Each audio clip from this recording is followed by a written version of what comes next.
Yo oculté $400 millones en bienes de mis papás y mis hermanos, dinero que gané vendiendo software en línea, porque sabía perfectamente que mi familia era muy ambiciosa. Y un día, cuando mis padres me insultaron en una reunión familiar, me fui de la casa. Yo sabía que ellos pensaban que iba a regresar, a rogarles. Pero cuando me vieron en la televisión en una entrevista como la millonaria más joven, se quedaron en shock. Crecí en una casa gris de 2 pisos, en una zona tranquila a las afueras de Dayton, Ohio. Un lugar donde los jardines siempre estaban recortados con líneas perfectas y donde la gente se preocupaba más por aparentar los domingos que por ser amable entre semana. La casa parecía inofensiva, con un techo inclinado, un pórtico que rechinaba con cualquier pisada y un patio que mi papá siempre decía que algún día arreglaría, pero que jamás tocó. Para los demás, seguramente parecía una casa común de cualquier vecindario estadounidense. Para mí, era como una cajita en la que me habían comprimido toda mi vida. Un lugar donde aprendí desde temprano que el cariño siempre venía con condiciones y expectativas. Ahí vivían mis papás, Mark y Denise, mi hermana mayor Emily, mi hermano menor Lucas, y yo, Janice Parker, la hija que nunca encajó en la imagen perfecta que ellos querían mostrarle al mundo. Mis papás tenían una obsesión secreta con el estatus. Observaban a la gente con cuidado, siempre comparando, siempre midiendo. Si alguien compraba un carro nuevo en la cuadra, mi papá pasaba toda la noche criticándolo, fingiendo que no le importaba. Pero al día siguiente comenzaba a decir que él también merecía algo mejor. En esa casa, el dinero no era solo dinero. Era una herramienta, una clasificación, una manera de decidir quién valía y quién no. Mi papá se sentaba todas las noches en la mesa de la cocina con las noticias puestas en la televisión vieja del fondo. Cada vez que salía un reportaje sobre un emprendedor rico, un atleta exitoso o alguien que lo había logrado, él se recargaba en la silla, cruzaba los brazos y decía: algunos nacen ganadores, y otros nada más andan por ahí perdiendo el tiempo. No me señalaba, pero tampoco tenía que hacerlo. Sus ojos siempre se desviaban hacia mí, dejándome claro en qué categoría creía que yo estaba. Mi mamá, en cambio, no se molestaba con indirectas. Le importaba profundamente, casi dolorosamente, cómo nos veían los vecinos. Si me ponía la misma sudadera 2 veces en la misma semana, arrugaba la nariz y decía: Janice, nadie respeta a una niña que no cuida su apariencia. Si mi cabello no estaba perfecto, me lo hacía notar en cuanto entraba a la habitación.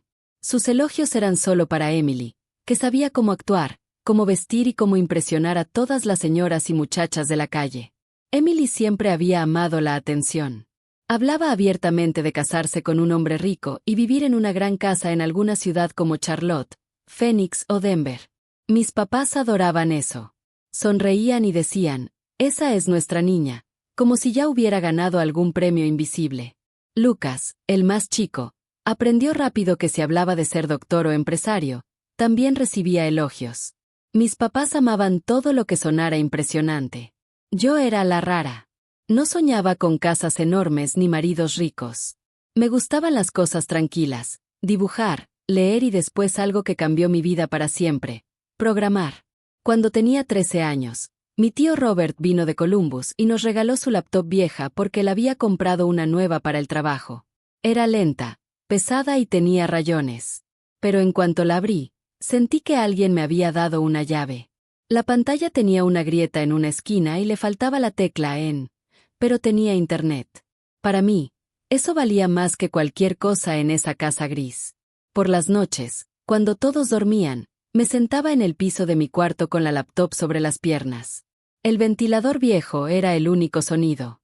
Veía tutoriales, leía foros y tomaba cursos gratis de gente en Estados Unidos y Europa que hablaba un lenguaje que yo quería desesperadamente aprender. No tenía maestro, ni guía, ni nadie revisando mis progresos. Pero había una voz en mi interior que susurraba: esta puede ser tu salida. Durante el día, no le decía a nadie. Cuando mi mamá veía líneas de código en la pantalla, rodaba los ojos y decía: ¿por qué pierdes el tiempo en eso? Nadie gana dinero real con computadoras, a menos que sea un genio. No decía la segunda parte, pero era obvio, y tú no lo eres. Mi papá no era mejor. Si me veía con la laptop en la mesa de la cocina, Golpeaba la madera con los dedos y decía, no deberías estar haciendo algo útil. Útil para él significaba algo que encajara en sus expectativas. Algo que pudiera presumir. No lo que yo quería. Así que aprendí a trabajar en silencio. Estudiaba todo, absorbía todo, y guardaba mi emoción para mí. No se lo decía a Emily porque se burlaría. No se lo decía a Lucas porque le diría a mi mamá. Y obviamente no se lo decía a mis papás, porque cualquier sueño que yo mencionara era rechazado, ridiculizado o ignorado hasta que se desvanecía. Pero su duda no me destruyó. Me impulsó. Cada comentario, cada comparación, afilaba algo dentro de mí. Me hice una promesa. Si nadie más creía en mí, yo sí lo haría. Si nadie veía mi potencial, yo lo encontraría sola. Recuerdo una noche en particular. Tenía 15 años. Había tormenta a lo lejos. Estaba sentada en el suelo, con la laptop iluminándome el rostro, y pensé, algún día voy a crear algo grande, algo real, algo que lleve mi nombre. No sabía cómo ni cuándo, pero esa idea se plantó en mí como una semilla. Todo lo que aprendí en esa casa, lo aprendí sola. Cada habilidad, cada pequeño logro, cada victoria silenciosa ocurrió en las sombras de personas que creían que yo no sería nada. Ellos medían mi valor con estándares pequeños, mientras yo ya estaba construyendo un futuro que no podían imaginar y que no se merecían reclamar. Ahora lo veo claro. Esa casa gris no me hizo pequeña. Solo lo intentó. Lo que realmente hizo fue empujarme hacia la vida que tengo ahora. Sin querer, mi familia me enseñó la lección más grande. Si quieres una vida que sea tuya, a veces tienes que construirla en secreto. Y eso fue exactamente lo que hice. Cuando cumplí 19, nos mudamos de Dayton a una casa un poco más grande en Cleveland, Ohio. Mis papás lo llamaban una mejora, aunque en realidad no era tan diferente a la anterior, excepto por la puerta roja y un árbol seco que mi papá decía que cortaría cuando tuviera tiempo. Pasaron 2 años y el árbol seguía ahí, como monumento a todo lo que él prometía y nunca cumplía. La casa era más grande, pero se sentía igual de pequeña.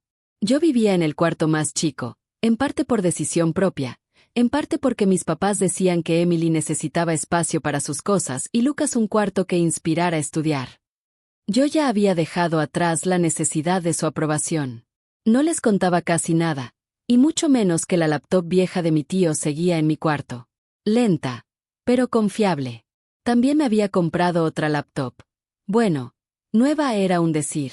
Era una usada que compré por $400 en el estacionamiento de un supermercado. El vendedor, un tal Nathan, la sacó del baúl envuelta en una cobija. Y cuando la vi encender, sentí que había ganado una lotería en la que nadie más había comprado boleto. Esa laptop fue el verdadero inicio de todo. A los 19, después de años de aprender por mi cuenta, algo hizo clic. Me di cuenta de que las pequeñas herramientas que construía por diversión, scripts, automatizaciones, programitas, podían servirle a gente con tiendas en línea. Gente que no tenía tiempo para problemas técnicos. Ellos necesitaban soluciones simples. Así que hice una. Pasé 3 semanas trabajando hasta tarde, con las luces de mi cuarto siendo las únicas encendidas. Probé y probé, arreglé errores, reescribí partes, hasta que funcionó exactamente como quería.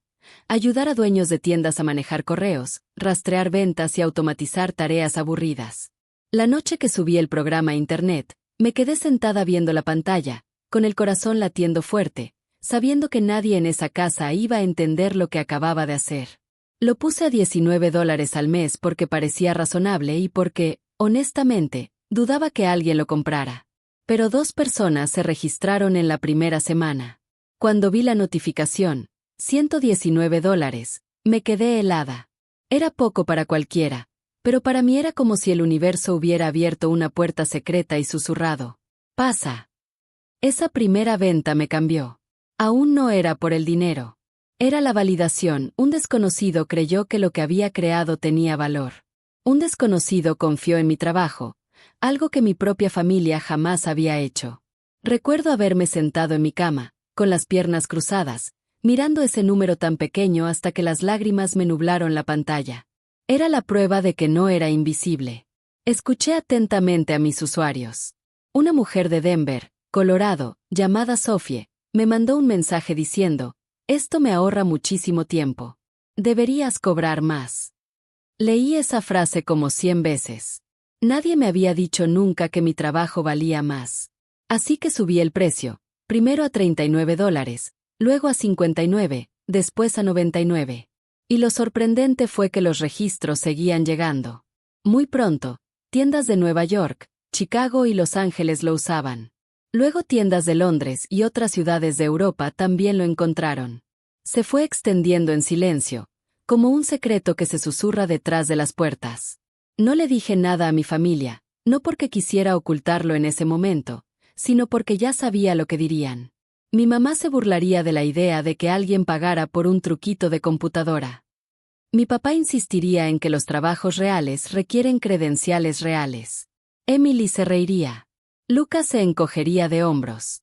Música. Así que permanecí en silencio, construyendo mi mundo sola. Cuando mis ingresos llegaron a 6 cifras, me di cuenta de que necesitaba ayuda legal y financiera. Contacté a un abogado llamado Marcus King, en Austin, Texas, que ya había ayudado a otros pequeños fundadores de tecnología. Cuando llegué a su oficina, se veía genuinamente confundido. Pensó que conocería a alguien mayor. Cuando pidió mi identificación y vio que apenas tenía 20 años, levantó una ceja, pero no cuestionó los números. Los números hablaban por sí solos. Él me ayudó a registrar Parker Systems LLC. Y cuando terminó, se recargó en su silla y dijo, «Sabes que estás sentada sobre algo enorme, ¿verdad?» No respondí porque, en el fondo, no lo sabía. Me daba miedo asumir algo así. Cuando cumplí 21, mi software cruzó el $1.000.000 en ventas anuales. Vi el número aparecer en mi sistema contable una mañana, mientras estaba sentada en el pequeño departamento que rentaba en Cleveland, y me cubrí la boca con la mano porque no sabía si reír o gritar. Nadie lo sabía. Ni Emily, ni Lucas, ni mis padres. Ellos seguían hablando de mí como si yo estuviera vagando por la vida sin ambición. Seguían comparándome con el camino seguro de Emily o el futuro prometedor de Lucas. Cuando llegué a $50 millones en ganancias a los 23 años, dejó de sentirse como suerte. Se sintió como destino. Como si todo lo que había construido en secreto finalmente emergiera a la superficie. Pero con el éxito vino el miedo, no a fracasar, sino a que mi familia se enterara. Los conocía demasiado bien. Crecí escuchando a mi papá decir, si alguno de ustedes llega a hacerse rico, acuérdense de sus padres. Los criamos. Nos merecemos algo a cambio. Y la forma en que lo decía nunca sonaba a amor. Sonaba a advertencia. A un reclamo sobre un futuro que no le pertenecía. Recordaba cada vez que me despreciaron, que se burlaron, que trataron mis sueños como basura. Sabía que si descubrían el dinero, la empresa o incluso la casa en la que vivía ahora, intentarían controlarme. Y yo no iba a permitirlo. Así que empecé a crear capas legales, financieras, protectoras. Abrí empresas en distintos estados del país. Puse activos en fideicomisos. Diversifiqué cuentas en Nueva York y San Francisco. Compré una casa moderna de vidrio en una colina cerca de San Diego, California, pero no bajo mi nombre personal. Era propiedad de una de las compañías. Aprendí a moverme en silencio, a proteger lo que construí y a asegurarme de que mi éxito siguiera siendo mío. Cuando cumplí 25, mi patrimonio neto ya había superado silenciosamente los $400 millones. Y aún así, mi familia no tenía idea. Para ellos, yo seguía siendo la hija perdida que jugaba con computadoras. La ironía a veces me hacía sonreír. Otras veces, me ponía triste. No porque no supieran, sino porque nunca les importó preguntar. De vez en cuando, por las noches, pensaba en decirles la verdad. Pero entonces escuchaba la voz de mi mamá en mi memoria diciendo, «Nunca vas a ganar dinero real con esa tontería de la computadora». Y regresaba la ira. No la que quema, sino la que aclara. La que te recuerda por qué construiste una segunda vida que jamás podrían reclamar. Así que mantuve ocultos los 400 millones, no por rencor, sino por protección. No escondía el dinero. Escondía mi libertad. Mis padres se habían mudado a Houston, Texas, 2 años antes de la reunión familiar que cambió todo. Les encantaba decirle a cualquiera que escuchara que era un nuevo capítulo, aunque lo que realmente querían decir era que la casa era más grande y los vecinos más propensos a preguntar sobre salarios. La nueva casa tenía columnas blancas, una cochera amplia y un jardín delantero que parecía sacado de la portada de una revista. Por la forma en que mis padres presumían, cualquiera pensaría que la habían construido ladrillo por ladrillo con sus propias manos, en vez de financiarla con préstamos. Para ellos, era la prueba de que habían subido algún escalón invisible en la vida americana. Cuando me invitaron a una cena familiar ahí, dudé. Parte de mí esperaba que las cosas se sintieran diferentes en la nueva casa, que la distancia y el tiempo los hubieran suavizado. Pero, en el fondo, ya sabía la respuesta. Aún así, fui, quizá por costumbre, quizá por esa esperanza tonta de que al fin me vieran como una persona y no como una decepción. Renté una habitación en un hotel cerca del centro de Houston en lugar de quedarme con ellos. Cuando preguntaron por qué, culpé a las llamadas de trabajo. La verdad era más simple. No quería sentirme atrapada otra vez bajo su techo. Llegué a la casa al atardecer. Mi mamá abrió la puerta con una sonrisa que no le llegaba a los ojos. Me abrazó rápido, como si estuviera posando para una foto y no recibiendo a su hija. Mi papá vino enseguida, dándome esas palmadas rígidas en el hombro que les daba a entrenadores o compañeros que realmente no le caían bien. Me miró de arriba abajo y dijo: «Entonces, ¿sigues jugando con tus programitas?». La palabra jugando me golpeó como cachetada, pero me tragué la molestia y entré. Lucas ya estaba en la sala, hablando fuerte sobre sus clases de negocios en Boston y cómo planeaba conseguir un trabajo de 6 cifras de inmediato.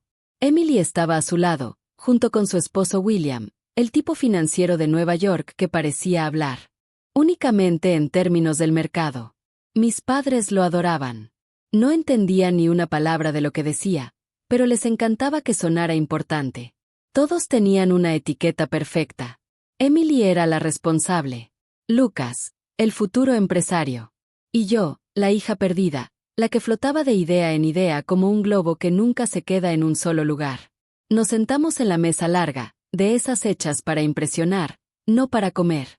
Mi mamá presumía los platos, recordándole a todos cuánto había costado el juego, como si eso hiciera que la comida supiera mejor. Apenas empezamos a comer, la conversación se volvió un espectáculo. Lucas va también, comenzó mi mamá. Sus profesores dicen que es el mejor de su clase. Luego me miró y añadió: «Eso es un futuro real». Sonreí cortésmente y seguí cortando mi comida, fingiendo que sus palabras eran inofensivas. Pero mi papá no pudo resistirse. «¿Y tú, Janice?», dijo recargándose en la silla, «¿ya tienes un trabajo de verdad? ¿O sigues? ¿Cómo le llamas? ¿Freelancing?». Respondí: «Dirijo mi propia empresa de software». Él soltó una carcajada. Fuerte, burlona, completamente despectiva. Todos los demás la siguieron con sonrisas discretas. «¿Una empresa?», dijo mi mamá negando con la cabeza. «Janice, por favor, no te pongas en ridículo. Puedes ser honesta con tu familia». El cuarto empezó a cerrarse sobre mí, cada comentario apretando las paredes. Lucas se rió entre dientes. Emily miró su plato, pero la sonrisa en sus labios decía suficiente. Sentí como la ira empezaba a hervir en lo más profundo. No la explosiva, la fría. La que te hace ver todo con claridad dolorosa. Dije en voz baja: «No tienen idea de lo que hago. Nunca han preguntado. Solo juzgan». Mi papá rodó los ojos dramáticamente, como siempre que yo decía algo que no encajaba en su guión. «No empieces con tus dramas», dijo. «Vives en un departamentito, ¿no? Ni siquiera puedes ayudar con los gastos de la familia. Si tuvieras algo real, ya lo habrías demostrado». No tenía idea de que yo podía haber pagado su casa, la casa de al lado y aún comprar una mansión en San Diego. No tenía idea de que la silla en la que estaba sentado valía menos que lo que yo ganaba en un solo minuto. Pero nunca les importó preguntar. Solo les importaba medir. Y entonces mi mamá dijo la frase que rompió lo poco que quedaba entre nosotros. «Nos preocupas, Janice. Casi a tus 30 y sigues siendo una carga. Criamos a una perdedora». Solo estoy siendo honesta. El silencio cayó sobre la mesa. Hasta Lucas dejó de sonreír. Me miraban esperando lágrimas, O quizá disculpas. El corazón me latía fuerte, pero mi voz salió calmada. Puse mi servilleta en la mesa y me levanté. No soy una carga, dije. No soy una perdedora. Y ya no soy su problema. Mi mamá frunció el ceño. Siéntate. No hagas un escándalo. No, respondí. Ya terminé. Salí del comedor. Pasé junto a la escalera brillante y el candelabro carísimo. Al llegar afuera, el aire cálido de Houston se sintió como libertad. Me subí al auto y regresé al hotel. No lloré. No grité. Solo sentí una claridad inmensa, la que llega cuando por fin dejas de fingir. En el hotel, hice mi maleta en silencio y reservé el primer vuelo de regreso a San Diego, donde me esperaba mi casa de vidrio. Mi verdadero hogar, construido con mi esfuerzo, mis ideas y mi independencia. A la mañana siguiente, mientras el avión despegaba, miré hacia abajo el enorme paisaje de Estados Unidos. Mi pecho se sentía ligero, casi hueco, pero no de dolor. Era ese hueco que sientes cuando algo muy pesado por fin se desprende. Pensé. Ellos creen que voy a arrastrarme de vuelta. Creen que los necesito. No tienen idea de quién soy. Y por primera vez en mi vida, entendí que jamás lo sabrían. 2 años después de haber salido de su casa en Houston, estaba sentada en la sala iluminada de mi hogar de vidrio con vista a las colinas de San Diego, California. El Pacífico se extendía frente a mí como una promesa azul y tranquila, el tipo de promesa que nunca tuve de niña. Las paredes eran casi todas ventanas, y cuando las abría, el aire olía a sal, a sol y a libertad. Era el primer lugar donde había vivido que se sentía completamente mío, pagado con mi mente, no con las expectativas de mi familia. Para entonces, mi empresa había crecido de formas que jamás imaginé cuando tenía 19 años y trabajaba en un cuartito en Cleveland. Ya tenía equipos en Miami, Seattle y Dallas, gente que creía en el producto y en mí. Nuestro software era usado por miles de negocios en Estados Unidos y Europa.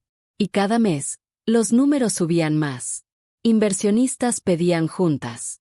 Periodistas querían entrevistas. Parecía que todos querían una parte de la historia que construí en secreto.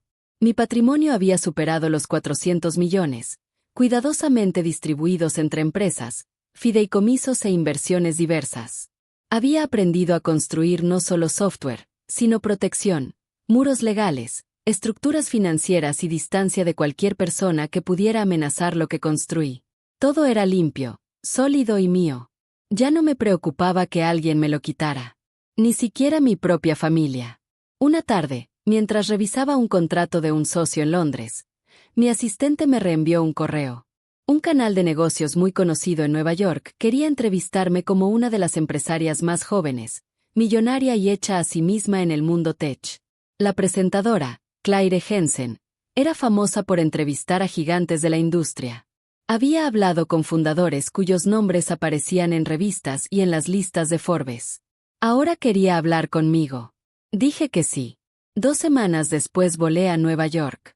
Llegué al estudio con un vestido negro sencillo y tenis blancos. Sin marcas de diseñador, sin accesorios llamativos. Ya no necesitaba que la ropa hablara por mí. Claire me recibió con una sonrisa cálida mientras su equipo acomodaba las luces a nuestro alrededor. Tenía una presencia tranquila, del tipo que hace que la gente quiera decir la verdad. Sabes, dijo justo antes de salir al aire, la mayoría de las personas de tu edad no tienen cientos de millones de dólares. Debes tener una historia. Le devolví la sonrisa y respondí. Oh, claro que la tengo. Entonces la luz roja de la cámara se encendió. Claire volteó hacia el lente y me presentó con una confianza que incluso a mí me sorprendió. Esta noche nos acompaña Janice Parker, fundadora de Parker Systems, una de las compañías de software de más rápido crecimiento en Estados Unidos. A los 27 años, ya tiene un valor de más de 400 millones de dólares. Por un momento imaginé a mis padres sentados en su sala en Houston, viendo la entrevista como veían todos los programas sobre gente exitosa. A mi padre le encantaban los segmentos de tecnología y las entrevistas a emprendedores millonarios. Respetaba más a desconocidos en la televisión que a mí. Claire preguntó sobre mis inicios, mi producto y mi crecimiento. Luego se inclinó hacia adelante y hizo la pregunta que yo sabía que tarde o temprano llegaría. ¿Cómo fue tu infancia? ¿Tu familia apoyó tu camino? Respiré hondo y miré directamente a la cámara. No a Claire, no a la audiencia, sino a la versión de mí misma que alguna vez se sentó en un cuarto pequeño en Dayton, inclinada sobre una laptop rota. Crecí en un lugar donde me decían que nunca sería nada, dije. Me llamaron carga, perdedora. Pero encontré una laptop, encontré el código, y aún así construí algo. Claire suavizó la mirada. Tu familia te apoyó. No, respondí manteniendo la voz firme. No lo hicieron. Pero a veces la falta de apoyo se convierte en combustible. Aprendí a confiar en mí misma cuando nadie más lo hizo. La entrevista siguió con temas de líneas de productos, estrategias de contratación y mi decisión de invertir en mujeres jóvenes entrando al mundo tech. Hablé sobre ofrecer becas y apoyos económicos, no como caridad, sino como un acto de fe. Se sentía poderoso darle a otras lo que a mí nunca me dieron. Cuando la entrevista terminó, regresé a mi hotel en Midtown. Mi teléfono no dejaba de vibrar. Primero mensajes de mi equipo, celebraciones, felicitaciones, capturas de pantalla de la transmisión, luego inversionistas, después compañeros de escuela, y finalmente los nombres que sabía que aparecerían tarde o temprano. Mamá, papá, Emily, Lucas. No contesté. Llamaron una y otra vez. Coloqué el teléfono boca abajo y me metí a bañar. Cuando regresé, la pantalla estaba llena de notificaciones. Docenas de mensajes, disculpas, excusas, afecto repentino que jamás había existido. De mi madre. Janice, estamos tan orgullosos de ti. ¿Por qué no nos dijiste? Tú sabes que siempre creímos en ti. Cometimos errores, pero seguimos siendo tus padres. Por favor, llámanos. De mi padre. Somos familia. Nos debes al menos hablar. Sabes que batallamos para criarte. Merecemos algo a cambio. Olvidemos el pasado y avancemos. Puedes ayudarnos con unas cosas. Unas cosas. Sabía exactamente qué significaba eso. Dinero. Casas. Estatus. Lo que fuera que los hiciera ver bien. Me senté en la cama respirando despacio, dejando que las emociones se asentaran. Luego empecé a escribir. Me llamaron perdedora. Dijeron que era una carga. Se burlaron de mi trabajo. Despreciaron mis sueños. Y ahora que me ven en la televisión, de pronto tengo valor para ustedes. Recuerdo todo. No soy su plan de respaldo. No les debo nada. Mandé mensajes similares a Emily y Lucas, recordándoles cómo habían participado, cómo rieron mientras mis padres me menospreciaban. Y luego los bloqueé a todos. De vuelta en San Diego, caminé por mi casa silenciosa, la luz del sol entrando por los ventanales, y sentí algo que jamás había sentido. Paz. Una paz real, profunda, ganada. Esta casa, esta vida, esta libertad. No fueron regalos. Fueron construidos a partir de cada momento en el que me negué a quebrarme.